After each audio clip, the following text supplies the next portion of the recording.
뭔가 발언하기가 굉장히 조심스러운 항상 뭐 이래봐야 해도 되는지 말아야 되는지 또는 뭐 최근에 인터뷰 제의로 많이 들어오는데 웬만하면 좀 안 하려고 합니다.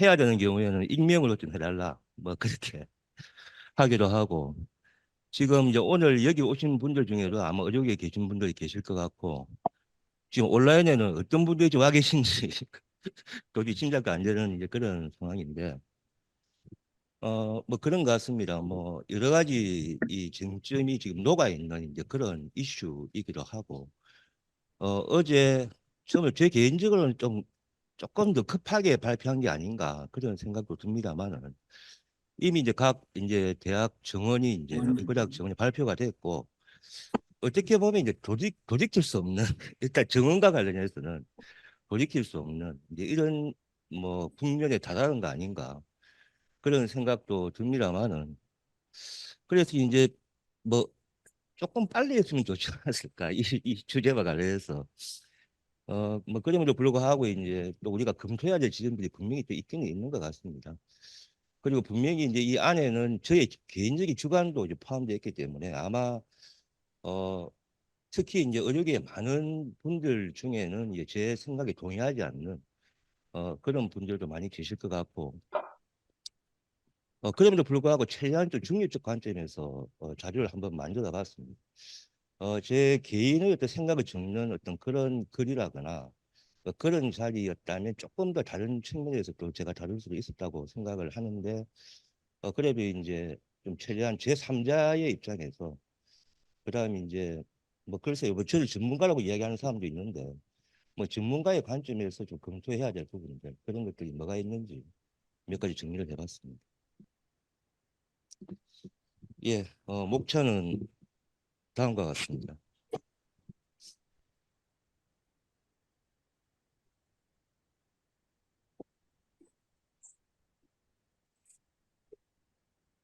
이게 좀 안 넘어가는 것 같습니다.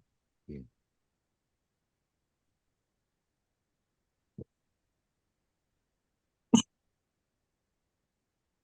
예.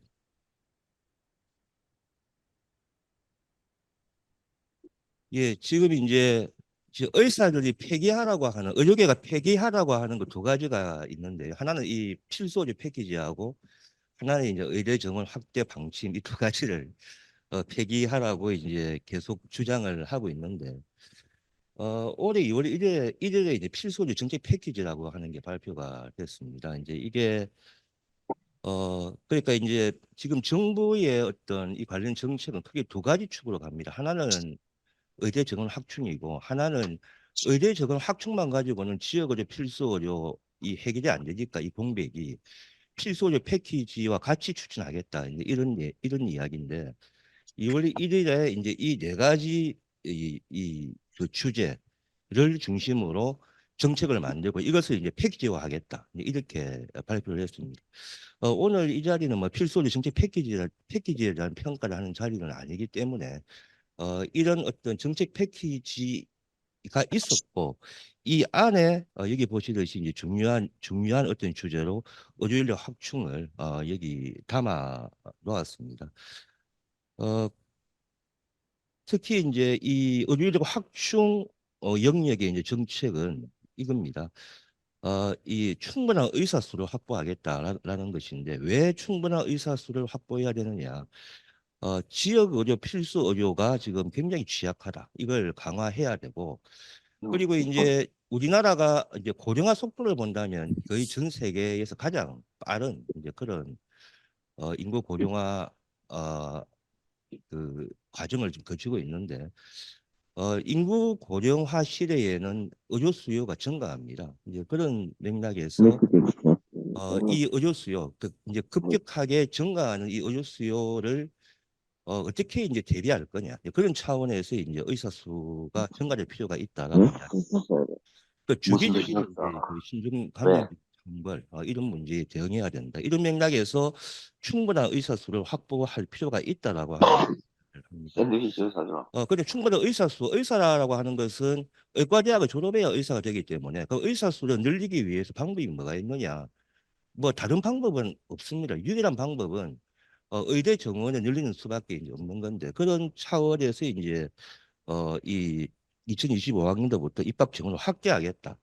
당시에는 몇 명을 확대하겠다라는 말을 하지 않았습니다. 하지만 이제 확대 방침에 대해서는 이미 필소리 정책 패키지에서 이제 다루었고, 그다음에 이제 여기서도 이제 이야기하는 것은 이게 이제 어느 정도 의사수가 확보가 되면 때에 따라서는 줄여야 될 필요도 있고 또 때에 따라서 조금 더 늘려야 될 필요도 있는데 그런 것들을 판단하기 위한 시스템을 만들겠다. 이렇게 이야기를 했습니다. 이렇게 이제 2월 1일 날 필소리 정책 패키지를 발표하고 난 이후에 바로 이제 2월 6일 날 복지부 장관이 의대 정원을 늘리겠다라고 이제 이야기를 했는데 어, 이 당시에 이제 그 핵심 내용은 이겁니다. 매년 2,000명씩 늘리겠다. 5년 동안 늘리고 그다음 이제 그럼 5년 늘리고 나면 이제 10,000명이 되는 거니까 그때 돼서 여기 있는 이 시스템 안에서 실제 이제 더 늘려야 되는지 유지해야 되는지 줄여야 되는지 이걸 판단하겠다.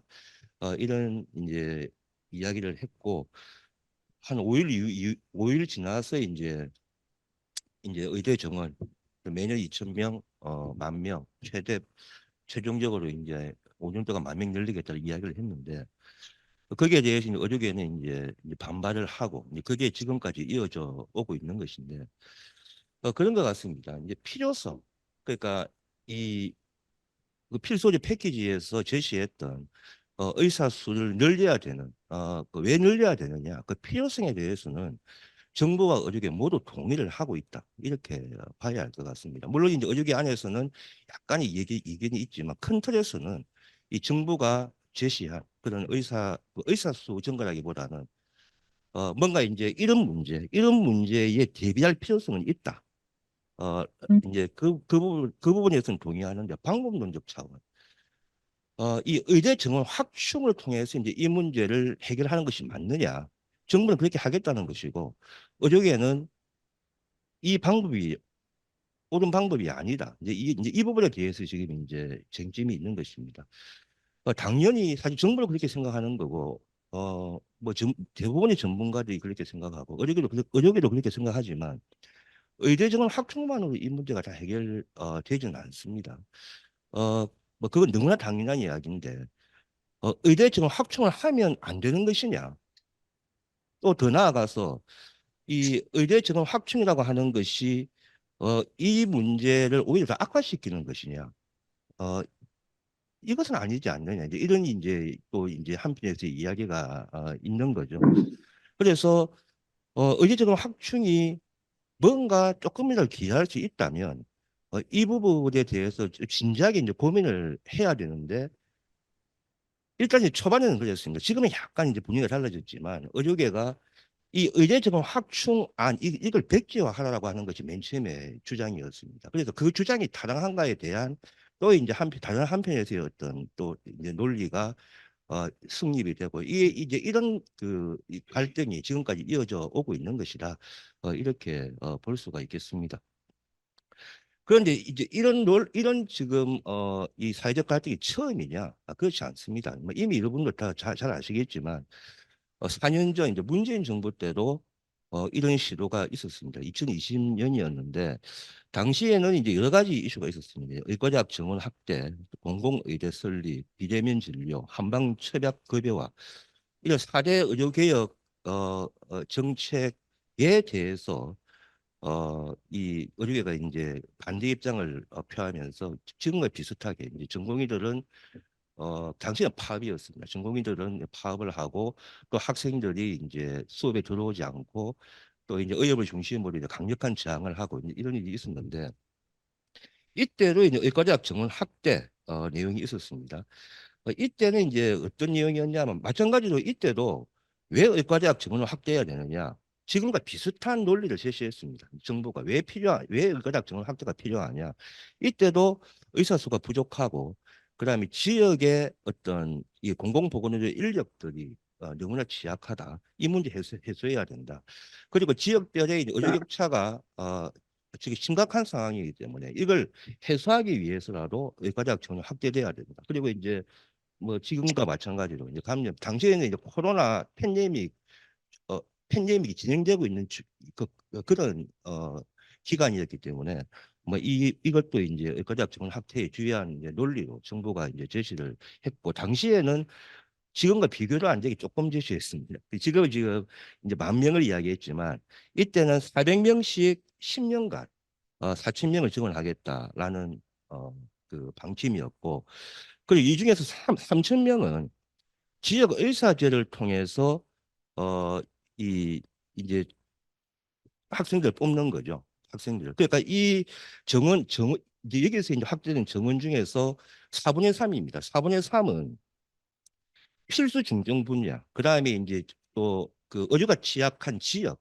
여기에 복무하게 하는 그런 인력으로 지역 의사제라고 하는 트랙을 통해서 장학금을 지원해서 이제 의무를 부여하는 이제 이런 방침을 제시를 했고, 그다음에 1,000명은 이제 이와 같이 이제 특수 전문 분야나 의과학 분야에 이제 투입하겠다 이런 방침이었습니다. 이때도 이제 의료계 같은 경우에는 사실 지금도 이제 비슷한 주장인데요. 이 지역 의료 이때는 필수 의료보다는 지역 의료가 강조됐습니다. 지금은 이제 지역 의료 필수 의료가 동시에 강조되고 있는데 이 지역 의료 인력이 부족한 원인은 의사 수가 부족한 것이 아니고 이 지역으로 갈 수 있는 어떤 인센티브가 없기 때문에 의사는 부족하지 않지만 사람들이 안 간다 이런 이제 주장들을 했었습니다. 그래서 이제 어, 강력한 이제 저항이 있었고 실제로 이제 그 정책이 사실 이제 폐기가 이제 되어 버렸죠. 2020년과 지금 이제 올해 비교를 해보면 앞에서 말씀드린 바와 같이 의대 정원 확충이 왜 필요하냐? 정부가 제시한 이유는 거의 이제 동일합니다. 달라진 것은 뭐냐면 2020년 당시에는 이 그냥 의과대학을 이제 의과대학을 확대하겠다는 것이 아니고 그 확대된 정원을 지역 의사제 특히 중심적인 내용은 지역 의사제거든요. 지역 의사제를 통해서 의사제 트랙을 통해서 따로 뽑고 이 인력들을 목적 의식적으로 취약한 부분에 투입하겠다라고 하는 이제 그런 방침이 있었고 또 이때는 또 공공의과대학 이슈가 같이 있었습니다. 근데 현재 정부가 제시한 안에는 이런 내용이 지금 전혀 없는. 그러니까 아주 비판적으로 보자면 일단은 양적 확대 이야기 좀 하고 있다. 이게 이제 차이입니다. 물론 이제 그 정원하는 의과대학 학생 수는 더 늘었죠. 이제 이 정원의 규모는 더 늘었지만 어떤 문제와 직접적으로 연결시키는 전략은 지금 없는 상태에서 의과대학 정원 확대를 지금 이제 발표한 그런 상황입니다. 그리고 약간 또 웃긴 것은 뭐냐면 당시에 지금 이제 국민의힘 지금 여당이죠. 이 국민 그때는 아마 자유한국당이었던 것으로 지금 기억을 하는데 맞나요? 자유한국당 할 이름이 중간에 많이 바뀌어가지고 그 미래통합당인가? 예, 미래통합당이었던 것 같습니다. 그때는 미래통합당은 당시 야당이었는데 이 방침을 반대했습니다. 예, 그때 뭐 물론 이제 문재인 정부에서 추진했기 때문에 야당 입장에서 비판적 입장을 뭐 가질 수는 있었다고 보는데 그때는 반대했는데 지금은 강력하게 지금 추진하고 있다. 주체가 지금 바뀌었다. 이제 이렇게 그러니까 필요성은 독일한데 지금 이제 정책 추진 주체가 바뀐 이런 이제 상황이고 하지만 의료계는 이제 거의 동일한 방법과 논리로 지금 이제 반대를 하고 있는 그런 상황입니다. 사실 이제 패턴은 비슷합니다. 의학 부도 때도 그랬고 4년 전도 그랬는데 어 이제 먼저 이제 의협이 어떤 그 큰 방향을 제시하고 이 전공의와 학생들이 이제 그 수련 현장이나 또 교육 현장을 떠나고 마지막에 이제 의대 교수들이 이제 그 또 입장을 발표하는 지금 현재는 지금 그렇게 이제 진행이 되고 있다. 그렇게 말씀드릴 수 있겠습니다. 좀 더 역사적으로 좀 올라가 보면 이게 이제 그 뭐 지금 어제 그 정부에서 그런 이야기를 했는데 지금 이제 만약 이제 의사 수가 부족하냐 부족하지 않냐 이건 좀 이제 논의를 치더라도 어 의대 정원이 동결된 역사가 오래된 거죠. 그러니까 이게 의대 정원이라고 하는 것이 의사 수하고 바로 연결되기 때문에 사실은 이제 어떤 보건의 환경의 변화에 따라서 탄력적으로 우리 좀 이게 판단을 하고 또 그때그때 어 증가시키기로 하고 줄이기로 하고 이렇게 가고 사실 다른 나라 다 그렇게 합니다. 그런데 이제 우리나라 같은 경우에는 의학 분업 때 이제 굉장히 큰 사회적 갈등이 있었고 이때 의학적 합의를 하면서 이제 의대 정원 감축을 이제 결정을 합니다. 그래서 이제 의대 정원이 이제 2000 이제 그 의학 분업 전보다 351명이 줄어든 3,058명 이것으로 이제 동결됐습니다. 2006년 이후에 물론 어, 그 의학 분업 이후에 2006년까지 조금씩 감축을 하다가 2006년에 3,058명으로 딱 고정해가지고 지금 올해까지 계속 이제 이게 유지가 되어 온 건데 당시의 핵심 이유 이제 의료계가 이야기하는 이제 주장도 있고 뭐 여러 가지 있지만 사실은 이제 이 부분은 부정하지 않습니다. 핵심 이유는 뭐냐 하면 의학 분업 전에는 이제 의사들이 진료도 했지만 진료와 처방도 했지만 조제도 했거든요. 그러니까 이제 뭐 병원에서 약을 받으셨단 말이에요. 뭐 약국 안 가도. 그러면 이제 그 조제와 관련된 이제 수가가 있는데 이 수가가 없어지는 거 아니겠습니까? 이제 원래 의사가 어 그 가질 수 있었던 이제 이 수가가 이제 약사한테 넘어가는 거니까 의약 분업을 하게 되면 그러면 그러면 이제 의사들 수입이 줄죠. 근데 주는데 이제 이 의사들의 이제 수입 감소와 관련해서 정부가 여러 가지 그 이제 조치를 취합니다. 그 중에 하나가 이 의대 정원 동결입니다. 이게 너무 당연합니다. 파이가 물론 이 파이는 더 커질 수도 있지만 파이가 고정되어 있다고 가정한다면 이게 이제 의사 수가 많아지면 나눠 먹을 게 적기 때문에 이제 이 의대 정원을 동결하는 것은 실질적으로는 어떤 경쟁의 폭을 어, 딱 제한하는 거 아니겠습니까? 이제 그런 측면에서는 의사들의 어떤 소득 보증과 관련해서 의미가 있었던 부분들이 분명히 좀 있었다고 생각을 하고 실제 이 부분에 대해서 정부와 이제 이 부분에 대해서 합의를 하고 나서 의협 쪽에서는 지지 발언을 합니다. 이제 이런 식의 지지 발언을 하는데 이제 그 논평을 보면 그러니까 아주 강력한 의지를 가지고 있습니다. 뭐냐하면 그 의사들 더 늘리면 안 된다는 어떤 그런 강력한 의지를 이제 우리가 그 헤아릴 수 있는 거죠.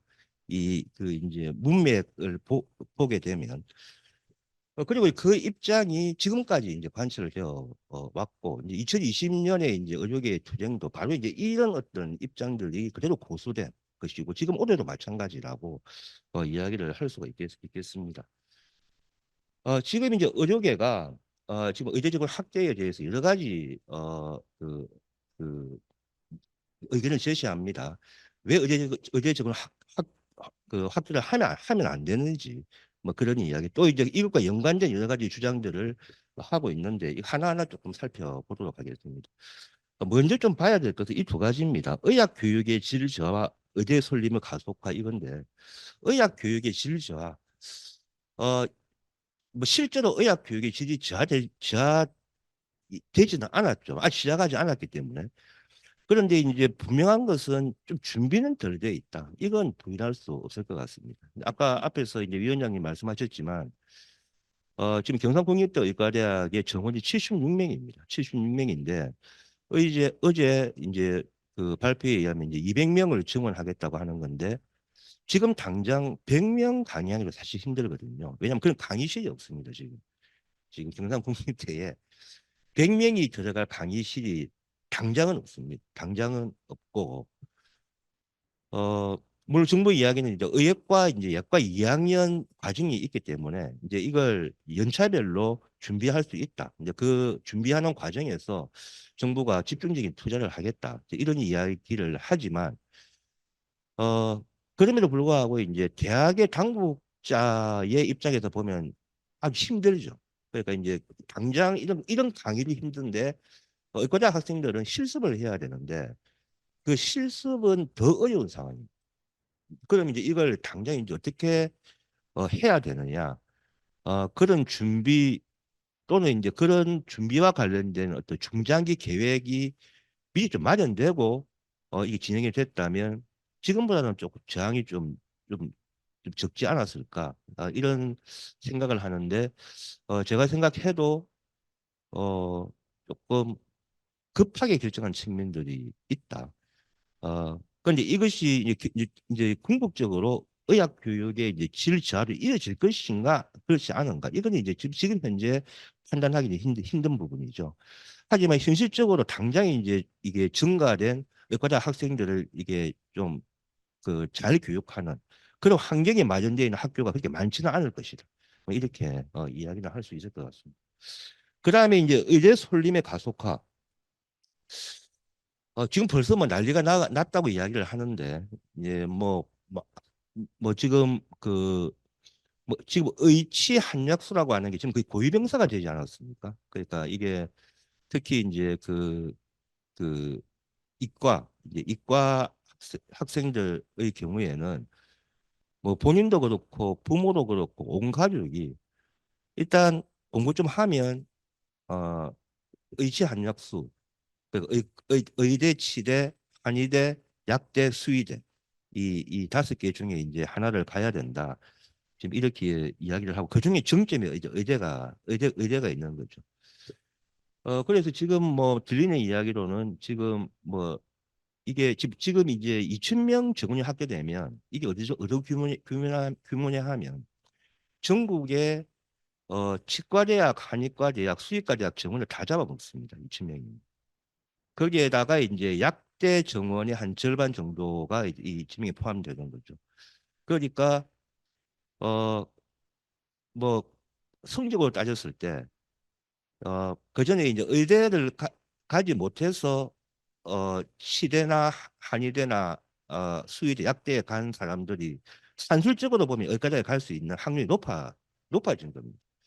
그리고 이제 그 전에 의치 한약수에 어, 좀 근접해 있지만 이제 그 갈 수 있는 성적이 못 됐던 이제 그런 이 학생들 같은 경우에는 이제 갈 수 있게 되는 거죠. 그럴 가능성이 굉장히 높아진 겁니다. 그러다 보니까 지금 학교에 다니고 있는 이제 치과대 학생들, 한의대 학생들이 지금 휴학을 준비하고 있다. 뭐 이런 이야기도 있고, 그다음에 뭐 아주 뭐 또 어떤 기사를 보니까 직장 다니는 사람들 중에서도 뭐 지금 뭐 그만두고 지금 학원에 뭐 5년 동안 지금 5년 지나면 어떻게 될지 모르니까 인생 한번 걸어본다.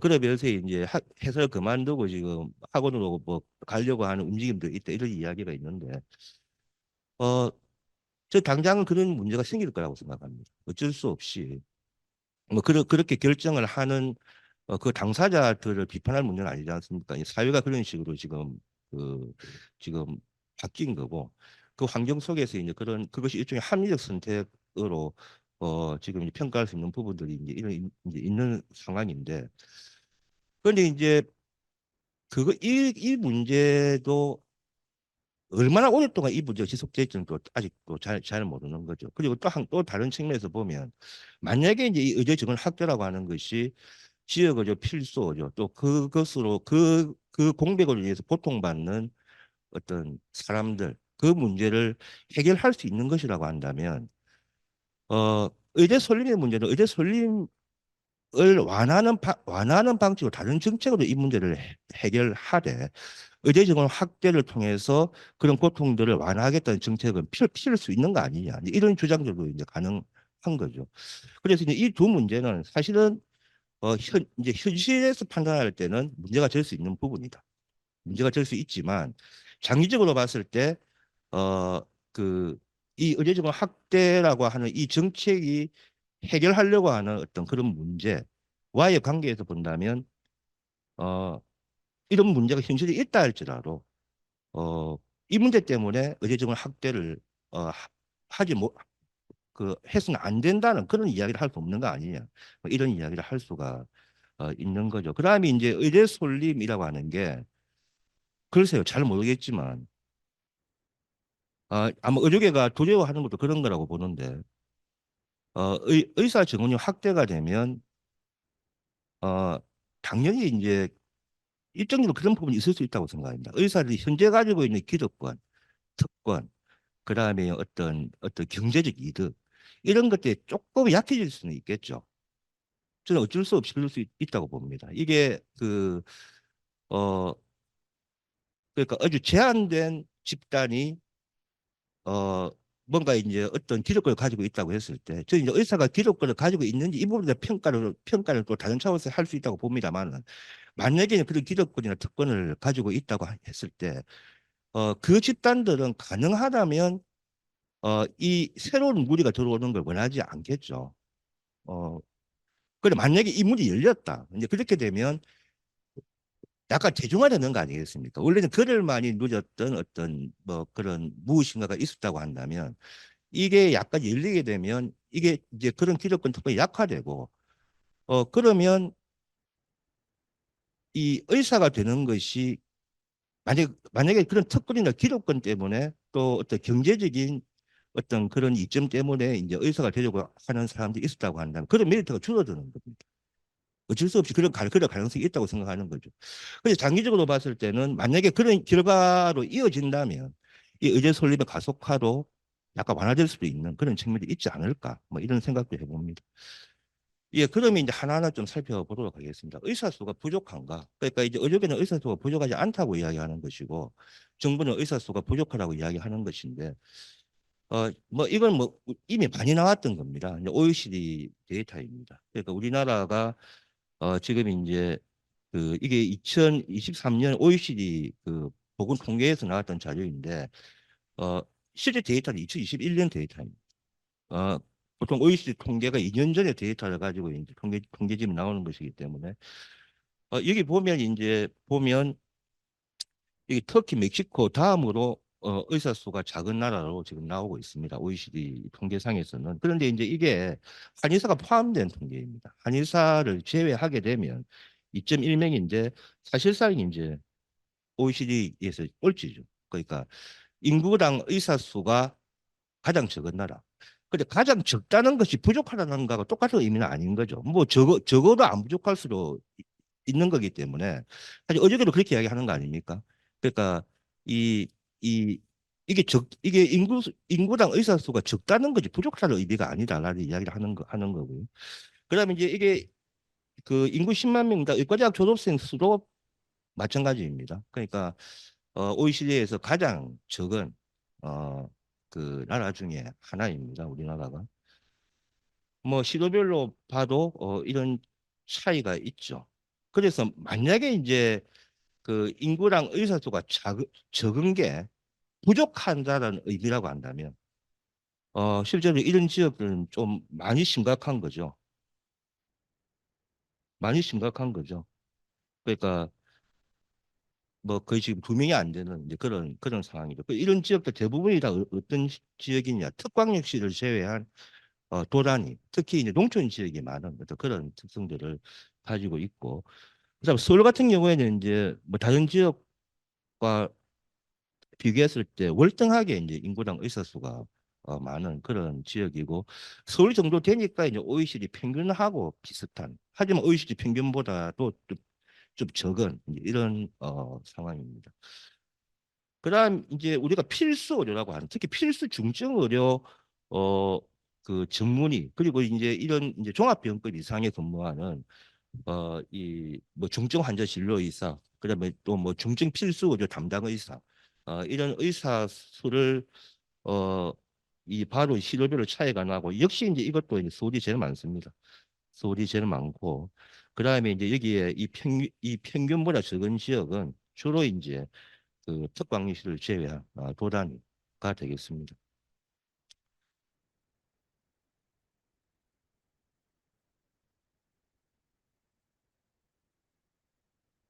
예, 이게 지금 또 작동을 안 하는 것입니다. 예. 예. 그리고 이제 이거는 이제 그 국토교통부에서 나온 자료입니다. 이 2020년 자료인데 종합병원 평균 접근 거리입니다. 이 보면 이게 그 서울이 어 가장 적죠. 그러니까 종합병원까지 가는데 평균적으로 멀리 안 가도 된다는 이야기입니다. 이제 이렇게 가면서 멀어진다는 거고, 여기 보시면 이제 광역시가 쭉 있고요. 그다음부터 이제 특방역시를 제외한 도단이고 경상남도는 가장 이 종합병원까지 가는 평균 접근거리 가장 먼 이런 지역들이 되겠습니다. 뭐 앞에서 앞에 보여드린 그 옆하고 연결해서 보시면 어 그러니까 종합병원 평균 접근 거리가 짧은 지역일수록 인구당 의사 수가 많습니다. 그리고 종합병원 평균 접근 거리가 멀면 멀수록 그러니까 멀면 멀수록 하면 이제 조금 어폐가 있겠지만 먼 지역들이 대부분 인구당 의사 수가 적은 이런 지역들이 되겠습니다. 그다음 이제 이건 어, 정부에서 발표한 제2차 공공보건이 기본계에 나와 있는 그림인데 어, 뭐 기저 수명이라든가 이제 입원 사망비, 응급 사망비, 재관 질환 사망비인데 보면 어 그러니까 결과가 지표가 가장 좋은 곳, 가장 안 좋은 것을 이렇게 극단적으로 비교한 그런 데이터가 되겠습니다만은 결과가 가장 좋은 것은 이제 서울이죠. 뭐 서울이 결과가 가장 좋습니다. 그다음 결과가 이제 가장 안 좋은 곳, 주로 이 경기 강원인데 주로 이제 tuk광시를 제외한 특히 농촌 지역이 많은 이런 지역들. 그러니까 뭐 우리가 직접적으로 연관성을 이야기하기도 힘들지만 큰 틀에서 보면 종합병원까지 어, 가기가 어려운 지역들, 그 지역을 인구당 의사 수가 적고 또 그런 지역들일수록 뭔가 건강 결과가 별로 좋지 않다. 뭐 이런 식의 이야기를 해볼 수 있을 것 같습니다. 그다음 이제 이건 뭐냐 하면 그 이제 우수한 종합병원이 없는 지역들 이렇게 이제 없는 지역들입니다. 없는 지역들은 어떤 특성을 가지고 있느냐? 이 전문의 수가 인구당 전문의 수가 적은 지역입니다. 인구당 전문의 수가 적고 또 이런 지역들은 노인 인구의 비율이 높습니다. 노인 인구의 비율이 높고 이런 지역에도 어떤 특성을 가지고 있느냐? 이제 우수한 종합병이라고 하는 어떤 그런 병원들이 없는 이런 지역들이 어떤 특성을 가지고 있느냐? 뭔가 이제 의료 이용을 하고 나서 죽을 확률이 높다. 이런 이야기입니다. 어, 그리고 또 이제 여기 보면 이게 이제 보통 보면 우리가 그런 이야기 합니다. 이게 우수한 종합병원이 뭐냐 여러 가지 이야기를 할 수가 있는데 특히 보건의료계에서 이제 일반적으로 이제 그런 기준을 많이 활용합니다. 그러니까 300병상 이상이냐 아니냐. 그러니까 300병상 이상이 되면 의료 인력이 많고 그다음에 이제 여러 가지 그 어떤 그 양질의 2차 이상의 이제 의료 서비스를 제공할 수 있는 시설 장비들이 충분하다. 근데 300병상 미만인 경우에는 어디 규모의 경제 때문에 그런 것들 충분히 갖출 수 없기 때문에 제공할 수 있는 의료 서비스의 범위가 적고 뭐 이런 이제 그 이야기를 하는데 진료권 내에 300병상 이상 병원이 있는 경우와 이제 없는 경우 보면 있는 경우에 소위 입원 사망비가 더 이제 낮은 것으로 이렇게 나옵니다. 이 경남의 시군배 인구 10만 명당 의사 수인데요. 여기 보면 뭘 당연히 이제 시단위하고 군단위 이제 이게 비교를 해보면 거의 이제 이게 시단위가 인구당 의사 수가 군단위보다 1.8배 정도 이제 더 많습니다. 이제 더 많고 특히 이제 시단위 중에서도 많은 곳이 마산 해원과하고 진주시 양산시인데 이런 지역들은 어떤 특성을 가지고 있느냐? 상급 종합병원이 있는 지역입니다. 그러니까 마산 해원구에는 창원 삼성병원이 있고, 그러니까 여기는 경상국립대병원이 있고, 양산 부산대병원이 있습니다. 그러니까 우리 경상남도에 상급 종합병원이 딱 세 개 있거든요. 딱 세 개 있는데 이런 이제 그 병원들이 있는 곳은 인구당 의사 수가 이제 많은 이제 그런 지역이고, 당연히 이제 앞에 우리가 지금 공유했던 내용들을 보면 이런 지역들이 어, 건강 결과가 좋겠죠. 치료 결과도 좋고 또 실제 데이터가 그렇게 나옵니다. 그다음에 이제 이런 지역들을 보면 이제 여기는 뭐냐면 인구 10만 명당이라고 해서 그렇지 인구 1000명당으로 하면 인구 1000명당 의사수가 한 명이 안 되는 지역입니다. 그 의령군, 남해군, 하동군 이제 이런 지역들 이런 지역들이 어, 있는 것이죠. 있는 것인데 지금 제가 오늘 여기는 제가 그, 그 데이터를 안 가지고 왔는데, 실제로 보면, 이런 지역들이 건강 수명, 기대 수명이 다 낮은 지역, 다 낮은 지역. 예, 이런, 특성을 가지고 있고. 그러니까 이제 의사 수가 부족한 지역은 좋은 종합병원이, 우수한 종합병원이 없을 확률이 굉장히 높고, 그러면 어떻게 하느냐? 지역 주민들이 이제 의료 이용을 하려면 뭐 갈래도 갈 데가 없으니까 이제 자기 지역을 벗어나서 다른 지역 가서 의료 이용을 하는 겁니다. 여기 보면 그러니까 이제 진주시 같은 경우에는 관내 의료 이용률이 가장 높죠. 보시면 85.2, 특히 외래 서비스 같은 경우에는. 그러니까 이건 뭐냐 하면 외래 의료 이용을 그러니까 진주 시민들 중에서 외래 의료 이용량 전체가 있을 텐데 그 전체 중에서 85.2%는 진주시 안에서 이용한다 그 이야기. 그런데 이게 쭉 이제 내려가죠. 이렇게 쭉 내려가는데 여기 있는 이런 지역들 다 이제 대부분이 뭐 거창군 같은 경우에는 약간 이제 다른 특성이지만은 이 전부 다 이제 시 지역이죠. 시 지역이고 의사 수가 많고 그다음에 좋은 종합병원이 있는 이런 지역일수록 관내 의료 이용이 높은 겁니다. 그다음에 이제 보면 아까 보니까 이제 의령하고 남해 하동이 의사 수가 제일 적지 않습니까? 이런 지역들 보면 외래 의료 이용률 관내에서 외래 의료 이용조차도 자기 동리에서 못하는 겁니다. 자기 지역 벗어나야 되는 것이. 그다음 이제 이번 같은 경우에 이 시간이 참 빨리 가네요. 그러니까 이 좀 빨리 진행을 해야 제가 뭐 별말 안 한 것 같은데 이제 뭐 40분이 흘렀네요. 8시까지 그걸로 알고 있는데 예예 예 예예 예예 예 예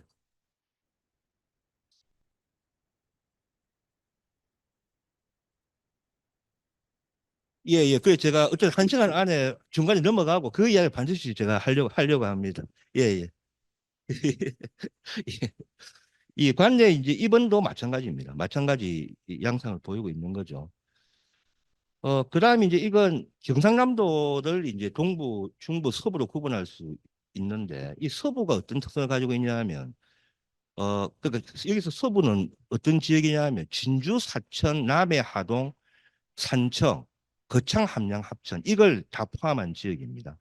그러니까 어, 이 이제 이 각 지역 이 경남 동부는 양산, 김해, 밀양이고 나머지가 이제 경남 중부인데 창원은 경남 중부에 해당하는 거죠. 전체 인구 중에서 문지역 인구의 비율이 높은 순으로 이야기한다면 경남 서부가 가장 높고 그다음에 이제 경남 중부, 그다음에 경남 동부입니다.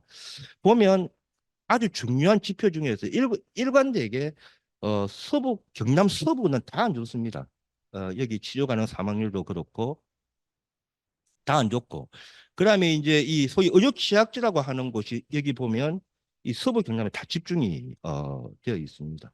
그리고 앞에서 보셨듯이 이런 지역들은 우수한 종합병원이 없고 인구가 고정화되어 있고 그다음에 인구랑 의사 수가 적은 이런 지역들입니다. 뭐 전원율도 높고 응급 사망비도 높고 뭐 이렇습니다. 그래서 어 전체적으로 보면 이런 겁니다. 그러니까 인구당 의사 수가 적은 지역 같은 경우에는 의료 이용이 취약하고 그다음에 건강 결과가 안 좋다. 이런 이야기죠. 그러면 어 부족하니까 그런 거 아니냐. 그러니까 부족하지 않은데 그렇다.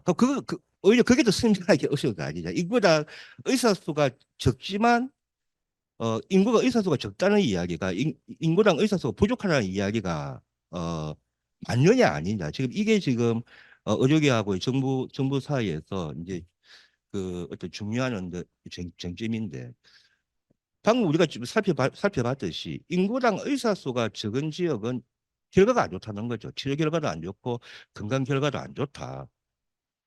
그럼 이것은 부족하다고 우리가 해석하는 게 더 설명이 쉬운 거 아니냐. 이런 이야기를 할 수가 있다고 하는 거죠. 그런데 이제 이게 이 서울이 아까 보셨듯이 인구당 의사 수 가장 많은 지역 아닙니까? OECD 평균보다는 적지만 그래도 근접해 있는 것인데 그 서울 같은 경우에는 우리나라를 전국을 70개 중진료권으로 구분했습니다. 의료생활권을 중심으로 해서 그 경상남도는 5개 중진료권으로 이제 구분되어 있는데 서울은 4개로 나누어져 있습니다. 여기 보면 인구당 의사 수가 가장 많은 서울조차도 사실 이제 이 데이터를 들여다보면 급성기 진료 접근성이나 필수 분야 의료 접근성 중에 깨끗한 곳은 없습니다. 깨끗한 곳은 없다.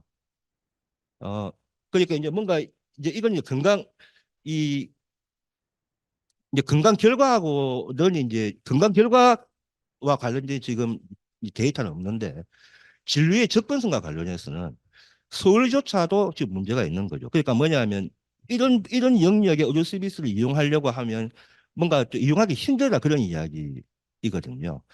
그런 측면에서 보면 서울도 이렇게 어려운데 다른 지역을 어떻게 했느냐 하는 것입니다. 그래서 OECD 평균하고 비교했을 때 이제 서울이 약간 부족한데 이런 전반적인 이야기를 우리가 종합적으로 검토해 본다면 인구당 의사 수가 적다는 의미가 인구당 의사 수가 부족하다는 것과 비슷한 맥락에서 우리가 해석해야 되는 측면이 분명히 있는 거 아니겠느냐 그런 이야기죠. 그리고 또 관련 연구를 보면 다 부족하다고 합니다. 다 인구당 의사 수가 넘친다 이런 이야기 거의 없습니다. 거의 없고 대부분의 연구가 우리 이제 저는 지금 현재 경상남도 공공보건의 지원단 단장을 맡고 있는데 경상남도 차원에서 이 연구를 했고 저희가 한 연구에서도 의사수가 부족한 걸로 나옵니다. 그리고 주요한 국제연구기관 그리고 이제 전문가들이 물론 여기 보면 뭐 데이터나 방법론 차이가 있습니다만은 아예 이제 부족하다고 이야기를 하고 있는데 이런 측면에서 보면 부족하지 않다는 근거를 대기가 굉장히 어려운 거 아니겠느냐 이런 이야기를 해볼 수가 있을 것 같고 만약에 저한테 부족하냐 안 부족하냐 물어보신다면 저는 부족하다고 이야기를 할 것 같습니다. 인구 대비 의사 증가 속도가 빠른가? 인구 대비 의사 증가 속도가 빠릅니다. 우리나라가 빠른 거는 맞습니다. 빠른 거는 맞는데 옳지 빠른 이게 2017년, 2021년 이제 그 인구당 의사 수인데 이제 이거 증가율을 4년 동안의 증가율을 보면 우리나라가 그 인구 대비 의사 증가 속도가 빠른 거는 맞는데 더 빠른 나라가 있습니다. 우리나라가 막 빠른 게 아니고 영국, 폴란드, 아일랜드 이런 나라 우리나라보다 더 빠릅니다. 더 빠른데 이런 나라들은 우리나라보다 인구 대비 의사 수가 적게는 4%, 많게는 35%더 많은 나라인데도 우리나라보다 의사 수가 더 빨리 지금 증가하고 있고 또 한 가지는 뭐냐 하면 절대적 숫자가 작기 때문에 조금만 증가해도 우리가 증가율을 보면 아주 많게 나옵니다. 그러니까 이게 보면 한 명일 때 0.1 증가하는 거하고 두 명일 때 0.1 증가하는 거하고 이 차이가 한 명일 때 0.1 한 명일 때 0.1 증가하면 10% 증가하는 거 아니겠습니까? 그 두 명일 때는 이게 5% 증가하는 게 되기 때문에 절대수가 적기 때문에 이렇게 나오는 부분들을 우리가 뭐 무시할 수 없다. 이런 이야기가 되겠습니다. 또 이제 의사들 하는 이야기, 의료계가 하는 이야기가 국민의 의료 이용량이 최고 수준이다. 그 이게 의사가 부족하지 않다는 증거 아니겠느냐 이런 이야기인데 보면 우리나라가 실제로 OECD 국가에서 어, 이 의료기관 방문 횟수가 제일 높습니다. 그런데 이 그 의료기관 방문 횟수가 많다는 것이 의사가 부족하지 않다는 증거이냐? 그렇다고 보기 힘듭니다. 왜냐하면 의료기관 방문 횟수가 많다는 것은 여러 가지 어떤 요인들의 어떤 그 작용의 결과입니다. 예를 들면 진료비 지불제도 같은 것이 대표적인 것인데 우리나라 같은 경우에는 의사가 의료 서비스 제공하고 돈을 받을 때 행위별 수까지에 근거해서 돈을 받습니다. 행위별 수까지라고 하는 것은 행위를 많이 하면 돈을 더 버는 구조입니다. 그러면 가능하다면 좀 병원에 좀 자주 오게 하는 유인이 있는 거죠. 의사 입장에서는. 어, 그거 잘못됐다 할 수는 없죠. 자본주의 사회에서 돈을 좀 더 벌겠다. 누구나 다 그렇게 가지고 있는 것인데 실제로 그런 방향으로 이 제도 자체가 의사들의 행태를 규정하는 측면이 있습니다. 또 그것뿐만이 아니고 인구가 고정화되면 의료 이용을 많이 할 수밖에 없는 거 아니겠습니까? 그다음에 또 우리나라 같은 경우에는 영국 같은 경우에는 모든 국민이 다 주치의를 가지고 있고 이 주치의의 진료 의료서가 아니면 그 다음 단계로 의료 이용을 할 수가 없습니다. 그럼 우리나라는 어떠냐? 자기가 결정해서 가면 되는 거거든요. 이렇게 자유롭게 의료기관 할 수 있는 이런 국가이 아니냐. 이런 모든 것들이 이 의료기관 방문에서 영향을 미치기 때문에 이 자체가 의사가 부족하지 않다는 증거가 될 수는 없다. 오히려 어떠냐. 의료 이용은 2,700 많고 인구 고령화를 고려한다면 더 늘어날 건데 의사의 수는 OECD 평균 57%에 불과하다는 이야기죠. 그렇기 때문에 이 증가하는 어 의료 수요에 대응하기 위해서는 의사가 더 늘어나야 되는 거 아니냐. 이런 근거가 오히려 되는 거 아니냐. 이런 평가도 가능하다. 이제 그런 이야기가 되겠고요. 의료비가 급격하게 증가할 거냐. 어, 의료비 증가에는 여러 가지 요인도 영향을 미칩니다. 여러 가지 요인도 영향을 미치는데 분명히 의사수 증가가 의료비 증가에 영향을 미칠 수가 있습니다. 왜냐하면 의사들은 아까 말씀드렸다시피 지금 이제 의사가 해결 수까지에 근거해서 돈을 받을 뿐만 아니라 의사와 환자 사이에는 지식의 비대칭성이 있습니다. 의사는 지식을 많이 가지고 있고 환자는 지식이 없기 때문에 의사가 하자는 대로 하거든요. 그 과정에서 뭐가 발생하느냐? 유인 수요가 발생합니다. 유인 수요. 이거는 그냥 하는 이야기, 이거는 학문적 용어입니다. 학문적 용어. 보건학에서 의사 유인 수요라고 하는 그런 개념이 있습니다. 그 의사의 유인 수요를 창출할 수 있거든요. 그런 차원에서 의사 수가 많아지면 의료비가 증가할 가능성이 높다. 그런 건데 앞에서 보여드린 바와 같이 의료비 증가에는 다양한 요인들이 영향을 미치고 각각의 요인들에 대해서 제로적으로 접근할 수가 있습니다. 그렇기 때문에 이 이유 때문에 지역의료 필수 의료의 문제를 어, 그, 우리가 의제적인 확대를 통해서 해결하면 안 된다. 그런 논리는 될 수 없다. 뭐 이런 또 의견이 있는 것이죠. 예, 그다음 이제 의제적인 확대로 의사들이 그 확대된 의사들이 지역으로 필수로 갈 거냐? 앞에서 말씀드렸지만 2020년에는 그렇게 그렇게 보내기 위한 제도가 장착돼 있었습니다. 지역 의사제나 공공의과장 이런 걸로. 그런데 지금 현재 정부의 안에는 이런 게 없습니다. 어, 실제로 보면 의료 취약제, 의료 인력 배치와 관련해서 효과가 제일 있는 게 뭐냐? 일단 농촌 지역에서 성장한 학생들은 취약 지역에서 근무할 가능성이 높은 것으로 되어 있습니다. 이런 연구 보고에 의하면. 그다음에 경력 계획입니다. 그러니까 뭐냐 하면 취약 지역에서 근무할 계획을 가지고 의과대학에 입학한 학생, 그런 의지가 있는 학생들을 다른 틀로 뽑아가지고 교육을 하면 그 학생들이 취약 지역에 갈 확률이 높다. 또 취약 분야에 갈 확률이 높다. 그래서 여러 어떤 전략들 중에서 강도가 강하다라고 되어 있는 것은 딱 이거 두 개입니다. 그 농촌 지역에서 성장한 학생들. 그다음에 이제 그런 의지를 가진 학생들, 이런 학생들을 따로 뽑아서 교육을 하면 실제로 그 갈 확률이 높다. 이렇게 되어 있고 나머지는 뭐냐 하면 효과가 약하거나 없거나 뭐 중간 정도. 여기 이제 돈을 주는 것. 지금 이제 정부가 여러 가지 인센티브 이야기하고 있거든요. 뭐 공공정책 수가 뭐 이런 걸 가지고. 그런데 이런 것들이 효과가 없는 것은 아닙니다. 하지만 중간 정도의 효과가 있는 것이고 이런 문제를 해결하는 데 있어서 그렇기 때문에 이런 문제를 해결하는 데 있어서 이 돈을 중심으로 했을 때 효과가 떨어지는 거죠. 그러니까 돈을 인센티브를 줘야 되는 것은 맞습니다. 그런데 중심적인 전략은 뭐가 돼야 되느냐? 이런 어떤 선발 전략, 선발 단계에서부터 이런 학생들을 뽑는 것이 중심이 돼야 된다. 그 여기에다가 인센티브를 주고 이렇게 해야지 이 문제가 해결이 된다라고 하는 것이 주, 주요 연구 결과의 결론입니다. 그런데 어, 지금 현재 정부 안에서는 그런 게 없기 때문에 지금 의료계가 이 증가된 의사들이 지역의료 필수 영역으로 가겠느냐? 안 간다. 절대 안 간다. 그 주장이 틀린 주장이 아니다라는 겁니다. 그렇다면 뭘 주장해야 되느냐? 그런 문제를 해결할 수 있는 그런 전략을 주장해야 될 거 아닙니까? 의료계가. 그런데 앞에서 말씀드린 바와 같이 4년 전에 정부가 이걸 하겠다고 했습니다. 지역의사제 공공의과대학. 그때 의료계는 그때 반대를 했단 말이죠. 그때는 반대해 놓고 또 지금은 그런 전략이 없다라고 또 다시 이제 또 비판을 하고 있는 거거든요. 그래서 이게 조금 보면 이제 이게 역사적으로 보면 조금 지금 조금 그렇다 이런 이야기를 할 수도 있죠. 왜냐면 그 의료계의 어떤 그런 행동에 대해 비판적 입장을 가지고 있다고 한다면. 예, 한 10분 남았는데요. 좀 빨리 하겠습니다.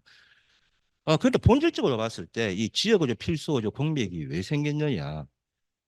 뭐 이야기를 하자면 긴데 이제 제 개인적으로 그렇게 생각합니다. 그러니까 결국 지역의료가 취약한 것은 뭐 때문에 그런가 하면 그 지역이 취약해졌기 때문입니다. 그 지역이. 지역이 취약해진 이유는 뭐냐? 저는 이거라고 생각합니다. 이 비수도권에 세태에 기반한 수도권 중심의 자본 축적 전략. 저거를 이제 우리나라가 이게 그 이제 자본주의 이제 초기 발전 단계.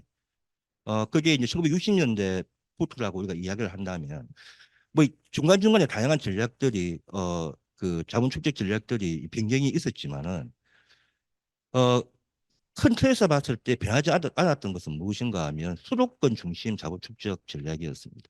그런데 이게 수도권 다른 지역이 괜찮고 다른 지역도 발전하고 수도권이 더 발전하면 괜찮은데 이 수도권 중심 자본 축적 전략은 기본적으로 비수도권에 대한 내용적으로는 수탈이죠. 그러니까 젊은 노동력의 수탈, 또 그다음에 어떤 그 지역의 어떤 경제적인 편익의 수탈 등등. 그러니까 비수도권의 세태에 기반한 수도권 중심의 자본 축적 전략 이것이 궁극적으로 현재의 그 취약한 지역을 만들었고 그것이 결국 취약한 의료를 만든 것입니다. 특히 이제 주기적으로 이제 자본주의 경제 위기가 있었죠. 뭐 IMF도 있었고 2008년 금융위기가 있었는데 그때마다 정부가 그 위기를 극복하기 위해서 어, 더더군다나 이제 수도권의 투자를 강화해 나가고 수도권 투자를 강화하면 비수도권에서는 사람들이 빠져나가는 이런 과정들이 지속적으로 어, 진행되어 왔고 그것이 지금 현재 지역 의료의 취약의 근무적 원인이라 저는 그렇게 이제 생각을 합니다. 또 한 가지는 민간 주도의 보건의료 체계입니다. 전체 보건의료 체계 중에서 민간 병원이 95%입니다. 그리고 그 95%의 민간 병원은 어쨌든 이윤 추구적인 이 진료를 합니다. 말씀드렸지만 그거 잘못됐다고 할 수 없습니다. 자본주의 사회에서 모든 경제 주체들이 자기의 경제적 이득을 취하려고 하는 것이고 어, 그 의사를 포함하는 보건의료인들도 그렇게 하는 것이 어떻게 보면 너무나 당연합니다. 그럼에도 불구하고 보건의료는 공공성을 추구해야 된다는 맥락에서 정부의 어떤 책무성이 사실 강해야 하는 부분인데 사실 우리나라 같은 경우에는 이 보건의료와 관련해서 정부의 책무성이 매우 약한 그런 나라입니다. 말씀드렸다시피 공공병원이 전체 의료기관에서 5% 6%밖에 되지 않고 그리고 전체 의료비에서 건강보험이 공적의료보장제도가 담당하는 어떤 그런 비율이 OECD 국가 중에서 세 번째로 그러니까 꼴찌에서 세 번째 아주 의료 공급의 측면에서 그리고 의료 보장의 측면에서 국가의 책무성이 전 세계에서 가장 낮은 국가 중에 하나입니다. 이런 상황에서 당연히 이제 의료인들은 자유롭게 어그이이 사실 의료 활동을 한 거죠. 그 중심에 이제 이윤이 있었던 것이고 그러면 돈 되는 곳으로 가서 의료 서비스 제공해야 되지 않겠습니까? 그러니까 이 지역이라고 하는 것은 사람이 줄어들고 또 가난한 노인들이 많아지는데 어떻게 여기서 그 의료 활동을 할 수 있겠습니까? 그렇지 않은 곳으로 가는 것이죠. 이것이 또 지역의 의료를 취약하게 만든 그런 것인데 결국 뭐냐? 국가 권력의 책임이 큰 겁니다. 국가 권력의 책임이 큰 거죠. 국가가 사실 다 할 수 있었던 거거든요. 지역을 보편적으로 지역을 성장시키면서 자본 축적을 할 수도 있었고, 그 다음에 보건의료 체계에 대한 국가의 책무성을 강화함으로써 그 보건의료 체계의 어떤 상업성을 줄일 수도 있었습니다. 그런데 그렇게 하지 않은 결과가 지금 이 결과인데, 의료계의 측면에서 보면 억울한 게 있죠. 사실은 국가 권력이 그런 만들어준 환경 속에서 나는 내 나름대로의 어, 그 어떤 합리적 선택을 한 건데 지금은 마치 지역의료 필수 의료 강화에 가장 반대하는 지역의료 필수 의료 이렇게 만든 것은 국가면서 전부 의사가 자본한 것처럼 이제 이야기를 하고 의사를 적으로 몰아가는 이제 이런 행태가 있는 거 아니에요? 이런 비판이 있는 것입니다. 근데 그런 측면이 없다고 보기 힘든 거죠.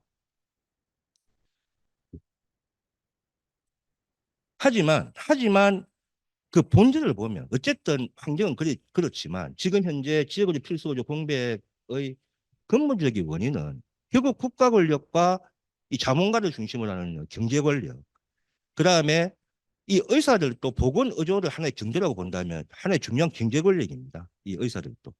또 그러면서 전문가 권력이죠. 그러니까 이 국가 권력과 경제 권력, 전문가 권력의 담합의 결과다. 좀 그렇게 봅니다. 하지만 그 중에서 가장 책임이 큰 주체는 누구냐? 국가 권력이다. 라고 생각하고. 하지만 안타까운 것은 뭐냐? 그 과정에서 시민사회를 중심으로 하는 사회 권력은 항상 배제되어 있었다고 하는 것입니다. 그러니까 그 결과의 어떤 피해를 온전히 그냥 그대로 받기만 하는. 그래서 저는 이제 이 문제의 해결 과정, 그리고 앞으로도 마찬가지라고 생각하는데, 결국 이제 보건의료의 공공성, 그리고 또 이제 어떤 지역의 취약성을 극복하는 것과 관련해서 이 사회 권력의 역할이 저는 매우 크다고 생각을 합니다. 앞으로도 아마 이제 지금 어제 이제 그 의제지원 발표를 하고 의료계가 이제 다시 이제 새롭게 또 이제 다른 어떤 투쟁을 진행할 건데 아마 이게 빨리 끝나지 않을 것입니다. 그런데 이 문제를 해결하기 위해서는 테이블을 구성해야 되는 거 아니겠습니까? 뭔가 중재가 돼야 되는데 지금 현 단계에서 제가 약간 아쉬운 것은 뭐냐 하면 지금쯤 되면 시민사회 단체를 중심으로 뭔가 테이블을 구성하려고 하는 좀 노력이 좀 필요합니다. 그게 이제 공식적이든 아니면 이제 물리 접촉이든 간에 그런 것들이 필요하고 어쩌면 시민사회가 만들어준 그 테이블이 아니고서는 이 문제가 해결되지 않을 수 있다. 아마 4월 10일 총선이 아주 결정적인 계기가 될 것 같은데 그 총선이 끝나고 나면 현재 국가 권력도 약간 입장이 바뀔 수도 있고 이런 상황에서 시민사회 권력, 사회 권력, 시민사회 단체를 중심으로 하는 사회 권력이 이 문제를 해결하기 위한 노력을 좀 지금 준비를 해야 되는 거 아니에요? 저는 일단 그렇게 생각하는데 일단 이 문제의 본질은 그렇다 그런 말씀을 드리고요. 그러면서 윤석열 정부가 계속 지금 하고 있는 게 뭐냐? 수도권 중심의 어떤 자본 축적, 수도권 투자를 계속합니다. 이걸 더 심화시키는 짓을 하고 있습니다. 그 다음에 어, 지금 이제 코로나 때문에 공공병원 지금 어려워졌는데 그 돈 안 주려고 하거든요. 그러니까 정부의 정책 수단으로 그 코로나 팬데믹이 되어가면서 발생한 어떤 그 적자들 이 문제를 정부가 제대로 지금 지원을 안 해주고 있는 상황입니다. 그 다음에 지금까지 정부 중에서 유일하게 건강보험의 보장성을 구체시키고 있습니다. 이러면서 무슨 이 뭐 그 지역의료 필수 의료의 문제를 해결하겠다고 하는 것인지 저는 이제 좀 잘 이해는 가지 않는데 어쨌든 지금 현재 이제 이 정부가 의료정원 확충 그러니까 지금 현재 이 정부가 추진하고 있는 정책의 방향과 지역의료 필수 의료 강화 이것은 사실 이거는 이게 그 맥이 같이 가는 그 정책의 방향이 아니란 말이죠. 그럼에도 불구하고 의료정원 확충을 내걸고 지역의료 필수를 강조하는 것은 사실 통치의 일환이다. 그렇게 생각합니다. 그럼에도 불구하고 이 문제가 의료정원 확대가 지역의료 필수 의료의 문제를 해결할 수 있다면 그 자체를 우리가 잘못됐다 할 수는 없는 부분이 있다. 뭐 그런 거고요. 예, 이제 의사들이 일단 지금 이제 의사들이 파업을 하는 거 아니지 않습니까? 전공의들도 사실 사직입니다. 사직을 이제 사직서를 지금 내는 건데 정의로운 파업의 6가지 기준을 제시하고 있습니다. 뭐 이런 건데요. 한번 보시면 될 것 같고요. 그러니까 뭐이 6가지 기준에 근거해서 봤을 때 지금 이 의료계 대응을 어떻게 평가해야 되느냐. 그러니까 의료계가 파업을 하려면 정당한 이유가 있고 올바른 의도가 있어야 된다라는 것인데 지금 이제 그러면 내가 정당하다. 우리가 그렇게 아무리 말하면 의미 없는 거 아닙니까? 이것이 사회적으로 수용돼야 되는 겁니다. 그럼에도 불구하고 지금 계속 이제 그 주장을 하고 있는데 시민사회 평가는 어떠냐? 부정적 평가죠. 의사 수가 증원돼야 된다고 이야기하지 않습니까? 4년 전에도 그렇게 4년 전에도 시민사회는 찬성하는 사람 더 많았습니다. 하지만 지금은 그때보다 훨씬 더 많습니다. 시민사회, 이 의사 그 의대 입학 지금 확대에 대한 지지, 그리고 지역의료 필수의료 공백을 해결해야 된다는 정부 정책 방향에 대한 지지가 4년 전보다 훨씬 높습니다. 그러니까 뭐냐 하면 지금 의료계의 의지가 그러니까 사람들이 몰라질 수도 있죠. 그 마음을. 하지만 현실적으로 봤을 때는 정당한 이유, 올바른 의료에 대해서 시민사회는 부정하고 있다. 그렇지 않다고 지금 평가하고 있다. 이렇게 봐야 되는 거고. 그런 비대성입니다. 이건 뭐냐 하면 제가 설명 안 하고 갔지만 이겁니다. 과도한 피해를 입혀서는 안 된다 환자에게. 그리고 적어도 이제 응급진료와 같은 중요한 서비스는 계속 제공해야 된다는 건데 지금 전공의들이 어떻게 하고 있느냐. 지금 응급실 중환자실 지금 다 빠져 있는 상태입니다. 그 4년 전만 해도 응급실 중환자실 지켰거든요. 이 전공의들이. 그 지금 다 빠졌습니다. 이건 저는 굉장히 심각한 상황이다. 저는 그렇게 생각합니다. 왜냐하면 물론 전공의들에 대해서 안타까운 마음이 좀 있죠. 그래 지금 계속 항상 지금 계속 수련을 받아야 되는 아주 중요한 시점인데 전공의들이 생각하는 어떤 그 입장이 분명히 있다고 생각합니다. 그럼에도 불구하고 저는 이런 짓은 했었으면 안 됐다고 생각을 합니다. 그래서 이제 지금 특히 또 문제는 뭐냐 하면 지금 본과 3학년, 이제 일반적인 학교는 5학년입니다. 5학년부터 지금 레지던트 4년 차까지는 2020년에 지금과 비슷한 경험을 한번 한 적이 있는 사람들. 그러니까 학생이었을 때는 어, 그 수업을 거부하고, 그다음에 인턴 레지던트일 때는 파업을 하고 이런 경험이 한번 있었던 사람인데 지금 두 번째 하고 있는 거거든요. 그러니까 나는 이런 의사가 되는 중요한 어떤 사회화 과정에서 이런 경험을 두 번 하고 그다음 이것이 이렇게 하니까 되더라라고 하는 경험을 두 번 한 이런 어떤 일종의 코트지 않습니까? 집단입니다. 집단. 이런 집단이 어 이대로 의료계의 어떤 중심 세력이 되는 것이 굉장히 좀 위험하고도 안타까운 일 아니냐. 좀 그런 생각을 합니다. 4년 동안 이런 두 번의 경험, 그 평가는 차치하더라도 또 그렇게 해서 이긴 경험을 한 그런 이제 그 의사들이 앞으로도 그렇게 될 확률이 더 높은 거 아닐까? 뭐 이런 생각인데 어쨌든 지금 현재 심각한 것은 이런 영역에서 이탈했다고 하는 거고요. 그다음 성공에 대한 합리적인 희망. 성공하기 어려운 상황이었습니다. 그때하고 지금 정권이 다르고요. 또 그때는 코로나 팬데믹 기간이었어요. 4년 전에는. 그렇기 때문에 의사들의 파업이 굉장히 문제가 되는 상황이었습니다. 그러니까 코로나19 환자가 막 넘쳐나는데 의사들 파업은 지속되고 정부 입장에서는 뭔가 선택하기 굉장히 어려운 상황이었어요. 근데 지금 어떤가 하면 팬데믹도 지금 다 지나가 있는 그런 상태고 지역의료 필수 의료의 문제는 더 심각해지. 또 인구 고령화도 더 심각해진 그런 상황이고 또 대통령이 지금 바뀌었고 대통령이 우리가 민주도 경험하지 않았습니까? 이 사람들이 어떤 사람인지. 그런데 그 상황에서도 계속해서 처음에 백지화를 이야기했단 말이죠. 백지화. 그 가능하지 않은 겁니다. 가능하지 않은데 그 백지화를 요구하면서 4년 전과 똑같은 투쟁을 했다고 하는 거예요. 그런 맥락에서 이 부분에 있어서도 조금 판단이 잘못됐던 거 아니냐 하는 거고요. 최고의 조치인데 이번에는 의대정원 확대할 것이라고 하는 것이 굉장히 명확했습니다. 그 지금까지. 그리고 만나지 않았던 게 아닙니다. 계속 만났습니다. 계속 만났는데도 백지화 말고는 다른 대안을 제시하지 않았다. 그러니까 파업 그러면 지금 현재 같은 이런 제약 말고 그전에는 다른 방법이 없었느냐. 그런 기회가 전혀 없지 않았다고 생각합니다. 그럼에도 불구하고 어, 그 일관된 어떤 그 대응을 하면서 마지막에 최후의 수단을 선택했다는 부분들. 이것이 과연 좋게 평가될 수 있는 부분이겠느냐 하는 것이고요. 그다음 이제 합법적 근원과 공식 선언인데 지금 대표체가 명확하지 않습니다. 대표체. 지금 정부가 우리 정부와 협상할 대표체를 구성해 달라고 했지만 구성하고 있지 못하지 않습니까? 지금 의료계가. 그나마 이제 어제 처음으로 이제 그 의대생들 대표, 전공의 대표, 그러니까 의대 교수들이 따로 한번 테이블을 구성했다고 합니다. 그래서 앞으로는 조금 더 이제 대표체가 명확해지겠지만 지금까지 뭔가 대표체에 의해서 일사불란하게 그들의 의견들이 대중들에게 설득되고 이런 과정들이 없었다고 하는 것이죠. 그런 맥락에서 보면 이 지금 현재 의료계의 대응은 물론 이제 그 제가 지금 말씀드린 그 6가지 기준은 어떤 학자의 논문입니다. 그런데 그 학자의 논문이 진리는 아니겠죠. 하지만 그 근거 자료에 기반해서 판단했을 때 지금 현재 의료계의 어떤 이 대응이 이 기준에 근거한다면 뭔가 완벽히 충족시키는 기준이 없다. 그렇게 볼 수 있겠습니다. 예, 지금 시간이 거의 다 됐어요.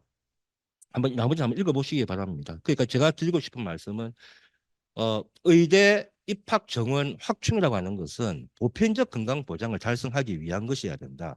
그다음에 지역 의료 필수 의료의 이 공백, 그것은 보편적 건강 보장이 이루어지지 않다고 하는 것이거든요. 그러니까 취약한 분야가 있고 취약한 지역이 있다는 거 아니겠습니까? 그것은 보편적 건강 보장이 이루어지지 않는 것이기 때문에 의대 정원 확충을 그것과의 연관성 속에서 우리가 파악을 해야 된다. 그런 이야기고. 그런데 취약한 지역, 취약한 계층, 취약한 분야 이런 것들 없애는 게 뭔가 하면 공공보건의료입니다. 법에 의하면. 그런 맥락에서 의대 정원 확충이라고 하는 것이 보편적 건강 보장의 일환이라고 한다면 의대 정원 확충은 공공보건의료 강화와 똑같은 이야기다. 그런 맥락에서 공공보건의료 강화의 맥락에서 이 의대 정원 확충을 고려해야 된다. 이제 그런 이야기입니다. 나머지 한번 보시고요. 마지막으로 이제 의대 정원 확대가 어떻게 돼야 되느냐?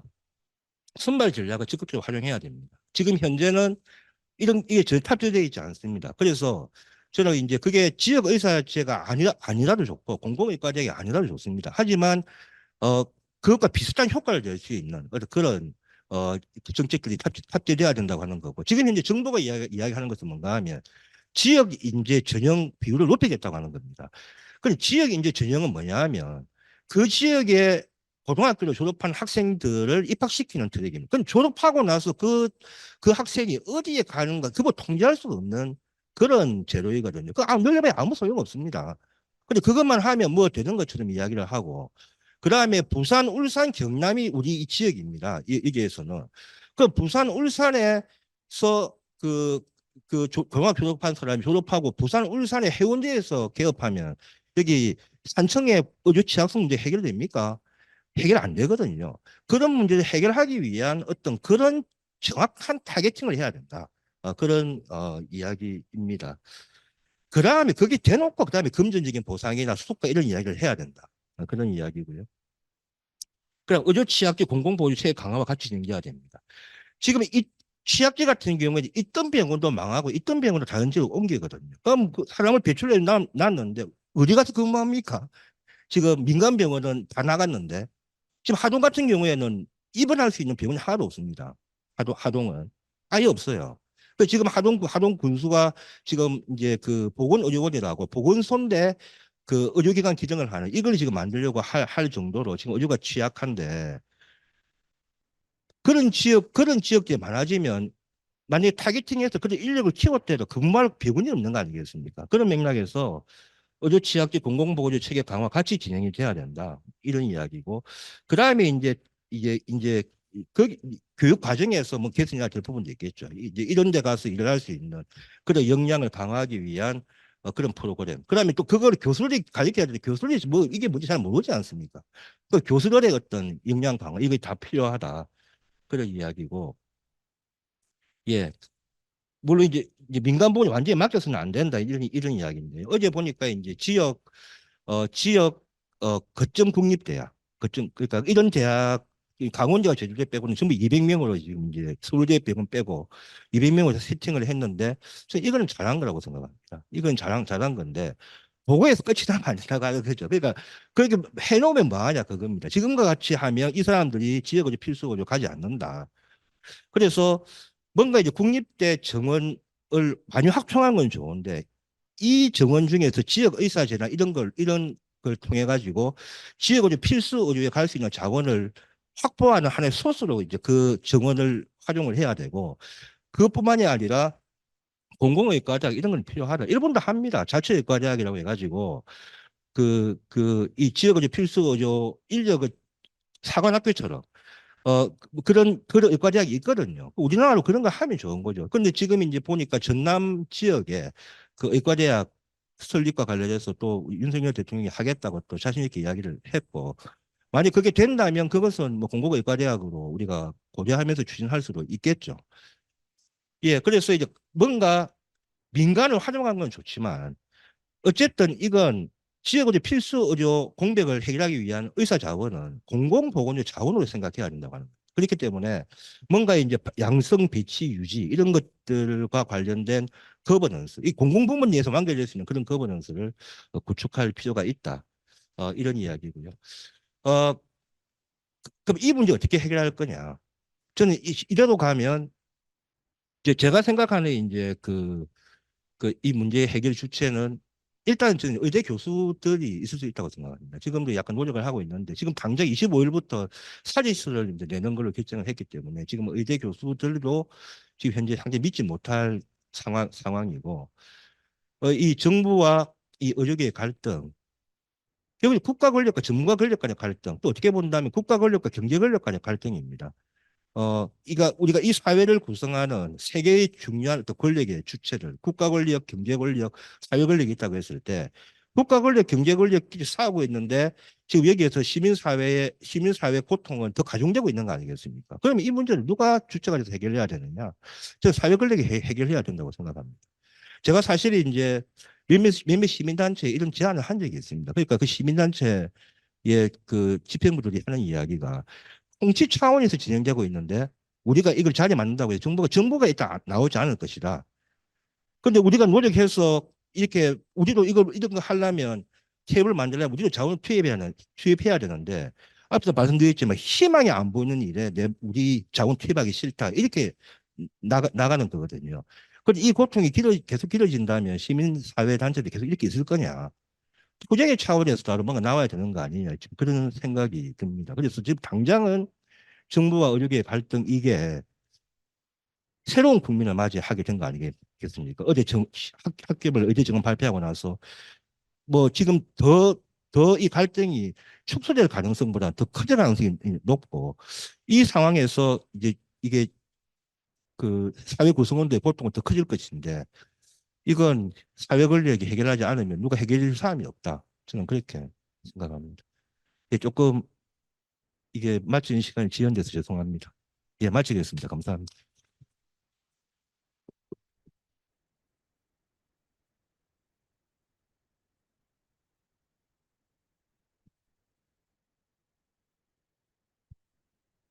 시간이 많이 없으니까 본인 의견보다는 핵심적인 질문만 부탁드리고 답변도 질의하실 분들이 많을 것 같아요. 짧게 짧게 질문주시면 8시 반까지 진행하겠습니다. 시작하시죠.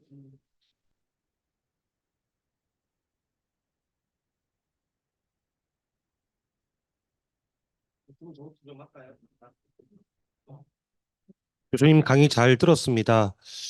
어, 일단은 경상대 의대 정원이 이제 올해 당장 이제 200명으로 이제 늘려서 모집을 하고 보통 5월 정도에 대학별 그 전형이 발표가 되지 않습니까? 그러면 진짜 경상대 의대는 이제 비상이 걸린 셈인데 시설도 그렇지만 과연 교수 인력 확보가 가능할 것인지 근무를 하고 계시니까 그거 좀 말씀해 주셨으면 좋겠고 그다음에 이런 발표가 지역 공공의대도 발표를 갖다 못한 이유가 지금 그 지역 공공의대는 또 다른 이제 의대를 설립하는 부분이기 때문에 그런 준비가 전혀 안 된 상태에서 발표를 못하고 그런 의미에서 너무 급하게 총선용으로 정부에서 발표하지 않았느냐라는 말씀을 하신 것 같은데 맞는지요? 그것부터 질문 드리고 싶습니다. 예, 지금 시설 인력이 확보될 거냐? 지금 현재로서는 그 지금 그런 그림이 잘 안 보입니다. 그런데 지금 현재 지금 정부가 지금 특히 대통령 중심으로 뭐 지도고 다르기 때문에 이것도 지금 뭐 하겠다고 하지 않습니까? 그러니까 하겠다고 하는 것 말고는 지금 뭔가 우리가 뭐 하여튼 뭐 손에 잡히는 거 하나도 없습니다. 상당히 어려운 과정을 거칠 확률이 높고, 그다음에 인력, 특히 이제 그 교수 인력의 확보 같은 경우에 지금 경상북도 같은 경우에는 교수 인력 확보와 관련해서 정부 일과락에서 지금 현재로 가장 힘든데, 지금 정부가 TO를 1000명을 늘린다고 하거든요. 국립대 의대 교수 TO를. 그렇다고 해서 이 경상대 의대 교수가 많이 확보될 거냐. 저는 그럴 가능성이 굉장히 떨어집니다. 그러니까 딱 정해가지고 분대처럼 배치하면 몰라도 그게 아니고 본인이 선택하는 거라면 경상국립대는 우선순위가 가장 떨어질 것이다. 이런 측면에서 인력 확보가 좀 어렵지 않겠나 싶고, 원래는 그랬습니다. 이 정부가 이 이야기 할 때 의과대학 설립은 신설은 다음 단계에서 검토하겠다 이런 이야기였습니다. 그런데 지금 벌써 질러버렸지 않습니까? 전남 지역에 가서 지금 민생 토론회하고 전국 돌아다니면서 하여튼 뭐 생각날 때마다 그냥 이야기하는 건지 저는 모르겠는데 지금 갑자기 전남에 가가지고 의과대학 설립하겠다라고 했죠. 그런데 지금 의과대학 설립하겠다는 지역이 전남만 있었던 건 아니지 않습니까? 물론 이 우선순위 가장 높죠. 그 전남에는 의과대학이 하나도 없으니까. 그런데 이제 전남도 있었고 경북도 있었고 우리 창원도 이제 그런 지역인데 그냥 전남에 뭐 짓겠다 뭐 그냥 자리만 정하십시오 뭐 이런 식으로 멘트했던 것 같은데 그러니까 지금 질러버렸기 때문에 어 발표를 해버린 거죠. 대통령 입장에서는 발표를 해버린 겁니다. 그러면 이제 다른 지역들은 문이 열렸네 생각하겠죠. 그 다른 지역들이 어 조금 더 이제 안 될 줄 아는데 지금 한다고 했으니까 이제 그럼 나중에는 뭐 전남만 해주냐 이런 이야기가 나올 거고 아마 관련해서 공공의대와 관련된 주장들이 더 본물을 터져 나오지 않겠나 그렇게 생각합니다.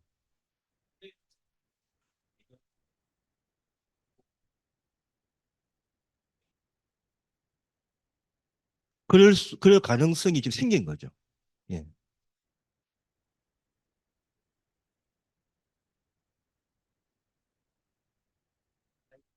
예, 교수님, 저는 생각에 의대생 수를 늘린다, 뭐 의사 수를 늘린다 이런 발표가 났을 때 다른 기술을 가르치는 기능공들을 양성시키는 것은 단순하지만 이거는 사람 목숨을 다루는 직종인데 그 의대생 수를 늘리기 전에 의대생을 가르칠 교수부터 확보하고 그 학생들이 공부할 시설이 또 돼야 되잖아요. 아까 그 뭐 실습을 해야 되기 때문에.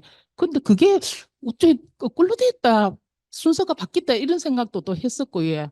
아까 교수님이 지금 통치 권력과 경제 권력이 충돌하고 있는데 사회 권력이 중간에서 중재를 해야 되는데 지금 못하고 있는 입장이라 했을 때 저도 그랬어요. 무슨 큰 국가적인 일의 이슈가 있을 때 중간에 중재 역할을 해주는 이 사람이 단체가 있어야 되는데 지금 그게 전혀 없거든요. 그러니까 피해는 결국 국민들이 보고 국민들은 불안한 거예요. 이 두 큰 권력 집단이 부딪히면 결국 그 피해는 우리한테 오는데 이런 생각을 하는데 사회 권력이 즉 다시 말해서 중재자를 할 역할이 없는 단체가 지금 꼼짝을 하지 않고 있는 그 원인이 뭐라고 생각을 합니까? 그리고 저도 또 이제 옛날에는 뭐 그 국가 원로단이라든지 원로들이 있어서 이렇게 국가적인 문제가 있을 때 중재를 하겠다고 나섰는데 요즘은 어찌된 심판인지 전혀 그런 낌새도 없고 뭐 국가 원로가 있는지 국가를 위해서 희생하겠다고 나서는 분들도 안 계시고 이래서 정말 불안합니다. 예. 아까 말씀드린 바와 같이 방금 말씀하신 그런 측면에서 비판을 받을 수 있다고 생각합니다. 그러니까 뭔가 이제 이 그 급격하게 확대되는 의과대학 정원을 교육하고 또 수용할 수 있는 이 준비와 함께 이런 계획이 나와야 되는데 일단은 그 정원에 대한 계획, 정원 확대에 대한 계획만 나오고 나머지 부분들은 어 그 이후에 그때 지금 발표하는 이제 이런 상황에서 어 실제로 이제 의학 교육의 질이 단기적으로 타격받을 확률을 배제할 수 없다. 저는 그렇게 이제 생각을 하고 그다음에 이제 이게 왜 이제 시민사회단체를 비롯한 이제 사회 권력이 이 보건의료 문제와 관련해서는 이게 소극적이냐. 이제 첫 번째 특히 이 국면에서는 아까 말씀드린 바와 같이 어 그러니까 가능성이 별로 없다고 생각하는 게 하나 있습니다. 그러니까 이 윤석열 정부가 시민단체 말을 안 듣는다. 그리고 지금 현재 정권의 위기를 극복하기 위한 하나의 수단으로 이 의대 정원 확대를 들고 나왔기 때문에 더더군다나 가능성이 없다라고 하는 게 하나 있고 그럼 두 번째는 보건의료는 전문가의 영역이기 때문에 시민사회단체가 개입하기 힘들다라고 하는 그런 또 보건의료에 대한 어떤 거부감 내지는 두려움이 좀 있는 것 같아요.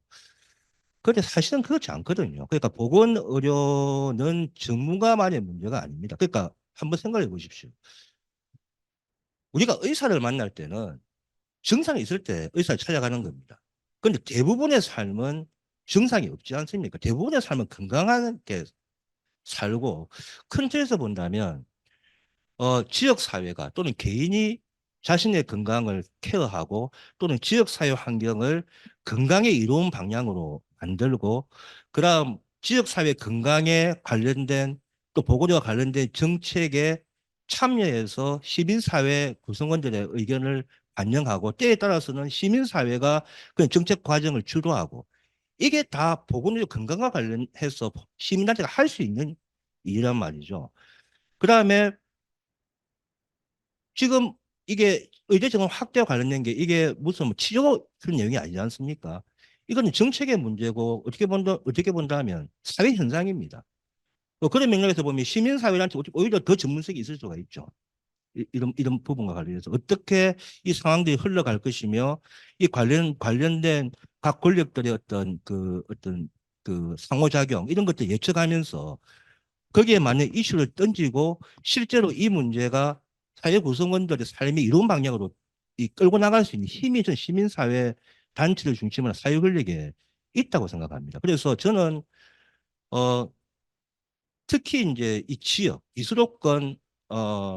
비수도권 비광역시 지역에서 이 보건 의료 건강의 문제가 중요한 어떤 그 사회 운동의 주제로 대두가 돼야 된다 이렇게 생각하고 어 뭐 여러분들 이미 잘 아시다시피 이미 지방선거 하게 되면요 지금 특히 농촌 지역 같은 경우에는 보건 의료 건강 공약이 없으면 선거에 나올 수가 없습니다.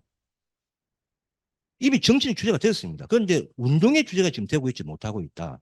이게 이제 굉장히 좀 안타까운 부분이고 이 문제 해결 과정에서도 전 사회 권력이 해야 될 역할이 분명히 있다. 이렇게 생각합니다. 제가 질문 마이크.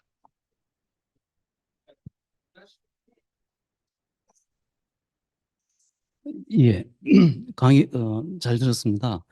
그 지금 그 통계가 그 OECD 통계가 우리가 2.5명으로 돼 있다고 말씀하셨고 OECD를 치면은 한 4 정도 되는데 현재는 우리하고 여건이 가장 비슷한 데가 일본하고 미국 비슷합니다. 근데 일본이 2.6으로 돼 있고 아까 통계는 미국이 한 2.7입니다. 그러면 결국은 비슷한 수준에 있는 그 이렇게 의사 수를 봤을 때는 대한민국이나 일본이나 미국이나 비슷한 수준인 것 같고요.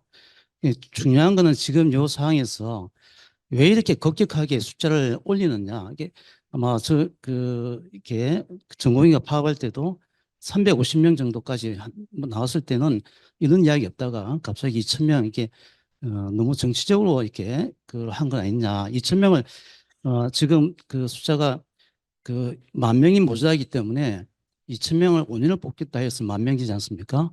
그러면은 만약에 5년 지났어 그러면은 지금 2,000명씩 계속 뽑아서 5년 지나면 과연 5년 후에는 어떻게 줄인다는 거는 느린 것만큼 줄이기가 더 힘듭니다. 결국은 지금 또 그 전공의가 파업돼서 이렇게 의료가 됐는데 이게 지금 3,000명 중에서 뭐 한 2,000명이 수련을 한다 치면은 2,000명이 수련 안 해서 지금 의료 대란이 나타났는데 만약에 5,000명에서 또 2,000명이 만약에 근무를 안 하게 되면은 그 병원이 또 돌아가겠습니까? 그러니까 제가 볼 때는 이게 출구가 없는 이게 하지 마자 이런 이야기 아니고 출구 있게 체계적으로 가야 되는데 너무 이렇게 정치적으로 왔기 때문에 이렇게 많은 반대가 있지 않느냐. 예, 그 점에서 교수님 어떻게 생각하시는지 묻고 싶습니다. 예, 사실 이제 보건의료와 관련된 대부분의 결정은 정치적입니다. 그러니까 이게 그러니까 매년 이제 여러 가지 일들이 벌어지고 있는데 특히 이제 보험료 매년 책정하지 않습니까? 이거 다 정치입니다. 그 아래에서 건강보험 정책심의위원회에 여러 이제 그 여러 부분을 대표하는 사람들이 와서 그 사람들이 자기 혼자 생각만 하는 거 아니거든요. 뭐 회의할 때 계속 이제 그 자기가 이 파견된 소위 본진이죠, 본진. 그 본진에 있는 사람을 서로 하면서 그 안에서 타협하고 이런 거고. 그것뿐만이 아니죠. 그러니까 이 보건의료와 관련된 예산이 매년 결정되지 않습니까? 이거 다 국회에서 하는 거 아니겠습니까?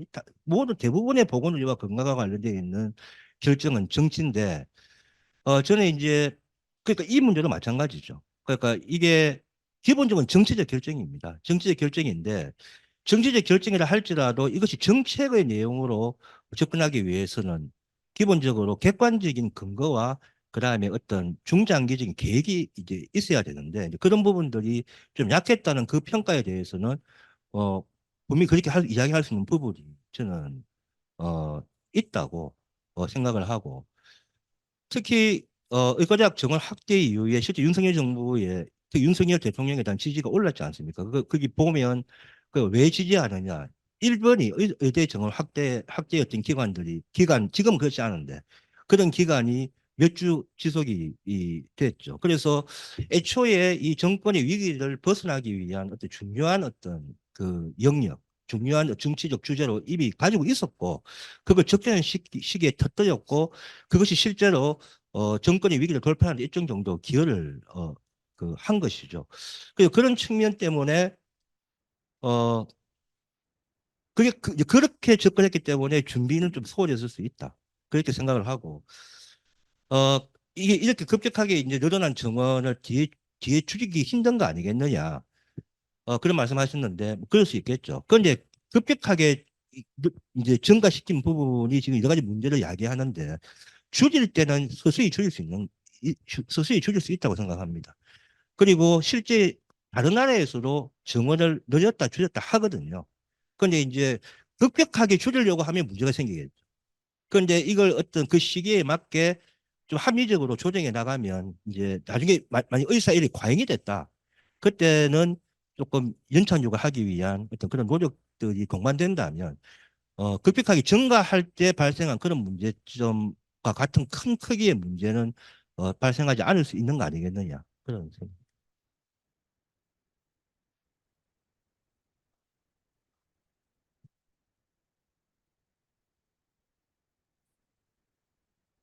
예. 글쎄요, 저는 이 부분에 대해서는 제가 지식이 없습니다. 지식이 없어서, 얼마나 늘려야 되느냐. 이제, 제가 뭐라고 말씀드리기는 힘든데, 늘어나야 되는 건 당연하라고 생각합니다. 늘어나야 되는 거. 예방의학 같은 경우에는, 이제, 제가 예방의학 전공이거든요. 그러니까 학생들한테 예방의학을 가르치는데, 예방의학은 실습이 거의 없습니다. 실습이. 그 실습이 없는 경우에는 주로 강의 위주이기 때문에, 어, 뭐, 아주 극단적인 상황에서 줌으로 강의를 하더라도 할 수가 있죠. 그런데 이제 뭐 생리학이나 생화학이나 해부학이나 이거 실습을 해야 되는 이런 그 과목 같은 경우에는 분명히 의대 교수들이 좀 늘어나야 되는 게 분명히 맞는데 이 기초의학 분야의 이제 교수를 찾기가 굉장히 힘듭니다. 이제 그래서 만약에 이제 당장 이제 입학을 하게 되면 이제 임상 실습을 뒤에 하고 초반에는 이제 기초의학 관련해서 강의도 듣고 실습도 하게 되는데 초반에 굉장히 부침을 겪을 확률이 굉장히 높고 특히 경상북도와 같이 지방에 있는 의과대학 같은 경우 특히 이제 광역시가 아닌 대도시가 아닌 지역에 있는 의과대학 같은 경우에는 그 어려움이 더 커질 수도 있겠다. 그런 생각이 듭니다. 네, 교수님. 한답형으로 하나만 대답해 주시면 예, 아니요로만. 그 정부가 지금 전공의 의사 사직서를 갖다 수리할 거라고 보십니까? 그리고 면허 취소를 갖다 할 거라고 보십니까? 사직서는 수리 안 할 거고요. 면허 취소는 일부에 대해서는 할 수 있겠다. 그런 생각이 듭니다. 예, 면허 정지. 정지, 예, 3개월 정지입니다. 3개월 예. 정지. 저 지도부라든지 이런. 예, 이미 의협 지도부는 이미 몇 명에 대해서는 거기 비대위 위원장하고 몇 명에 대해서는 정지가 지금 이미 됐고요. 지금 전공의들이 문제죠. 예. 전공의들 같은 경우에도 이게 계속 지속이 된다고 했을 때 지금 상황에서는 면허 정지 일부에 대한 면허 정지는 불가피하지 않겠냐. 그러니까 이게 정부가 지금 그런 관점을 계속 가고 있으니까요. 3개월 면허 정지면은 뭐 별거 아닌 거 아닙니까? 별거 아닌데 이제 채워야 할 수정 기간이 있는데 그 수정 기간과 연관이 됐기 때문에 가령에 이제 제가 전공이 3년 차면 지금 제가 이미 그 지금 근무를 하고 있지 않지 않습니까? 거기에다가 3개월 면허 정지가 되면 전공이 3년 차를 다시 해야 되는 거죠. 예, 예. 알겠습니다. 장시간 강의해 주신 정백근 교수님께 박수 부탁드리고 마치겠습니다.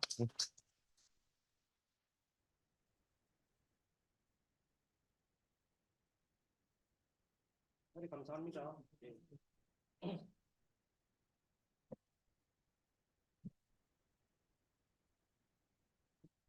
예. 이게 뭐 다시 뭐 개인적으로 뭐 궁금한 것도 있으면